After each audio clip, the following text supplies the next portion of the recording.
உன் ஃப்ரெண்டுக்கு வேற வேலை வெட்டியே இருக்காதா? என்ன எப்ப பாரு உனக்கு ஃபோன் பண்ணிட்டே இருக்கான்? அவன் இருக்கிறது எனக்கு ஒரே ஒரு ஃப்ரெண்டு. சும்மா இரு, அவனு சும்மா ஏதாவது சொல்லிட்டே இருக்க. சொல்லு மச்சான். எங்கடா இருக்க? உன் அண்ணி பக்கத்துல தான்டா உட்காந்துட்டு இருக்கேன். எந்த அண்ணி கூடடா? டேய், உனக்கு எத்தனை அண்ணிடா இருப்பாங்க? இருக்கிறது ஒரே அண்ணி தானடா உனக்கு.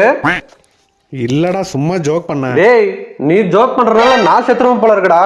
போன் லவுட் ஸ்பீக்கர்ல இருக்கு, உன் அண்ணி எல்லாம் கேட்டுட்டு தான் இருக்கு. அப்புறம் இல்லாத போலாத டவுட் எல்லாம் படுவாடா என் மேல. சரி சரி, நீ கூட அண்ணி கிட்ட நான் பேசுறேன். சரி, இந்தா பேசு. ஹலோ. நான் சும்மா ஜோக் பண்ண ஸ்ருதி அண்ணி. டேய், உன் அண்ணி பேரு சுத்தி இல்லடா, ஏன்டா? சரி சரி, நான் சும்மா ஜோக் பண்ண சுவாதி அண்ணி. இல்லம்மா, உனக்கு மனுஷங்க பேரே மறக்கிற வியாதி இருக்குதுமா. நீ ஒன்னும் டென்ஷன் எடுத்துக்காத, நான் உங்ககிட்ட பேசுறேன், இரு குடு. சரி, இந்தா பேசு. டேய், உன் அண்ணி பேர் சுவாதி இல்லடா, காஞ்சுடா. KANCHU, புரியுதா? ஓ, அப்பனா நீ உண்மையிலே வீட்டில தான் இருக்க சொல்ற.